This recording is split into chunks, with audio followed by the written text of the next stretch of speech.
شعبہ زندگی کے اندر جو بھی ایکسپرٹس ہوتے ہیں ان کے اندر فراست کا ہونا بہت ضروری ہوتا ہے. میں ایک ڈاکٹر کی مثال لے لیتا ہوں.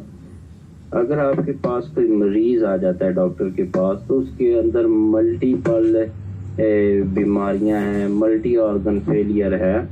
تو سب سے پہلے وہ کیا کرے گا, جو اس کی ٹاپ پرائرٹی کے اوپر ہوگا وہ اس کو لائف سیونگ پہ لے کے جائے گا.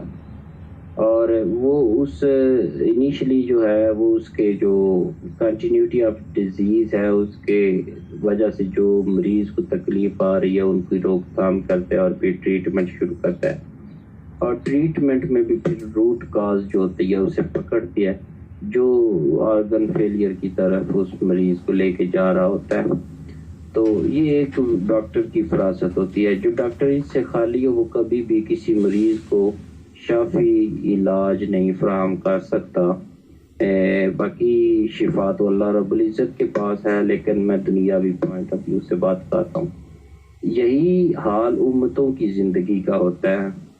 جب امتیں کسی بھی انتشار کا شکار ہو جاتی ہیں, شکست و ریخت کا شکار ہو جاتی ہیں, تو جو فراست رکھنے والے قائدین ہوتے ہیں وہ پھر اس کی روٹ کاز کو پکڑتے ہیں. تو یہی مسلمان جو اقلیت میں رہتے ہوئے انہوں نے اکثریت پہ حکمرانی کی اور 800 سال کے محیط ان کی حکمرانی تھی, یہ ہندوستان کے اندر جب مغلوب ہو گئے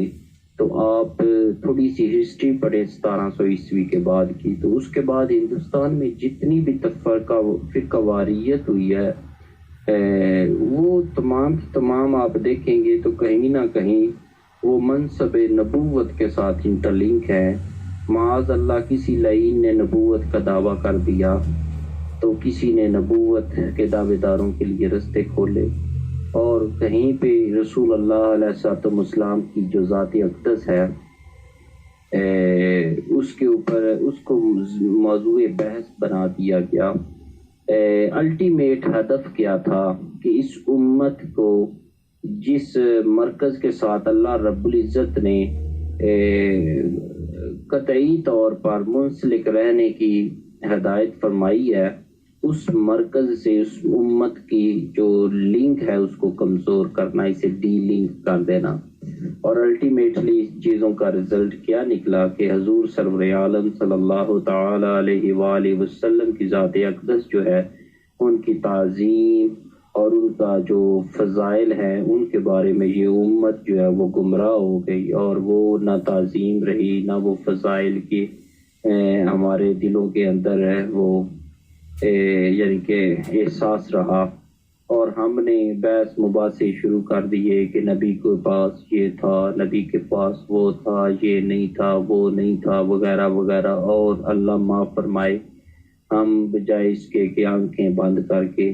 یکسوئی کے ساتھ حضور سرور عالم صلی اللہ تعالی علیہ وآلہ وسلم کی ذات اقدس کی اطاعت میں رہتے, ان کی محبت سے سرشار رہتے, ان کے فضائل ہی فضائل بیان کرتے, ہم نے نعوذ باللہ من ذالک حضور سرور عالم صلی اللہ تعالی علیہ وآلہ وسلم کی تنقیص میں, آپ کے فضائل کی نفی میں باقاعدہ کتابیں لکھی ہمارے اندر سے بندوں نے. اور اللہ کی پناہ اور اس امت کو انہوں نے حضور سرور عالم صلی اللہ تعالی علیہ وآلہ وسلم کی ذات اقدس کے ساتھ جو محبت تھی اس رشتے میں کمزور کر دیا, اور ہم پھر غلام ہو گئے, ہم مجبور ہو گئے, ہم مقہور ہو گئے, ہم کسی کے در کے کتے ہو گئے. تو ایک بصیرت رکھنے والے امیر المجاہدین حضور قبلہ جناب خادم حسین رضوی اللہ رحمہ الرحمان جو ہیں انہوں نے حقیقی معنوں میں بصیرت کا مظاہرہ کیا اور اس امت کی بیماری کو پکڑا. اور وہ بیماری یہ تھی کہ اس امت کا رشتہ اس کے نبی سے کمزور ہو گیا, اس کو دوبارہ استوار کرنا. یہی ایک واحد ڈور ہے, یہی حبل اللہ ہے, یہی ہے جو اس امت کو کامیابی, کامرانی اور بقا کی طرف لے کے جا سکتی ہے. تو وہ رشتہ ایک مومن کی فراست سے طے ہو گیا, دوبارہ استوار ہو گیا. عاشقان رسول جو تھے وہ حضور سرور عالم صلی اللہ تعالی علیہ وآلہ وسلم کے ناموس کے لیے مر مٹنے کو تیار ہو گئے. پہرے دار روڈوں پہ آ گئے, اب دیکھیں یہ نعرہ ایک ایسا گلوبل نعرہ بنا کہ حدود و قیود سے مبرہ جغرافیائی کوئی بھی حد اس نعرے کو روکنے سے قاصر ہے۔ انڈیا میں یہ گونج رہا ہے، بنگلہ دیش میں یہ گونج رہا ہے، فلسطین میں یہ گونج رہا ہے، پاکستان میں یہ گونج رہا ہے، کشمیر میں یہ گونج رہا ہے، مصر میں یہ گونج رہا ہے، یو اے ای میں یہ گونج رہا ہے۔ تو مطلب کہ وہ ایک ذات رسول صلی اللہ تعالی علیہ وآلہ وسلم کے ساتھ والہانہ عشق کا جذبہ، یہ ایک وہ واحد ڈوری ہے جو اس امت کو دوبارہ سے ایک تسبیح کی طرح فروغ یکجان کر سکتی ہے۔ تو یہ تھی ایک مومن کی فراست جس نے ایک اشارہ کر دیا اور اس امت کو راہ مل گئی۔ اب اس راہ کے اوپر ہم نے اخلاص کے ساتھ چلنا ہے، اور وہ اخلاص جو ہے نا وہی ہمیں منزل مقصود تک لے کے جائے گا۔ جیسا کہ اسی سے اگلے شعر میں حضور علامہ محمد اقبال صاحب کیا فرماتے ہیں کہ مومن کا تو کام ہے کہ وہ اپنی فراست سے ایک اشارہ کر دے، جو منزل کی راہ تمہیں وہ دکھا دے اس کے اوپر تم نے چلنا کیسے ہے۔ فرماتے ہیں اخلاص عمل مانگ نیا گانے کہن سے، شاہاں چہ عجب گر بے نوازند گدارا۔ تو ہم نے اب اللہ رب العزت کی حضور سے اخلاص عمل مانگنا ہے کہ اللہ سبحانہ و تعالی اپنے حبیب کبریا کے صدقے ہمارے عمل میں وہ اخلاص رکھے کہ ہم بالکل خلوص نیت سے خالصتاً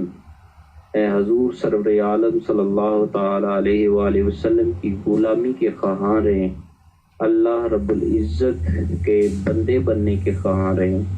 اور اس دین متین جو ہے اس کی خدمت گار بنے رہیں، اور اس کی دوبارہ سے نافذ العمل کرنے کی جو صحیح ہے اس کے اندر ہم اپنی جہد جو ہے، اپنی جد و جہد جو ہے وہ کرتے رہیں۔ تو برادران یہ تھی اس ٹائٹل کو لگانے کی پیچھے ایک جو وجہ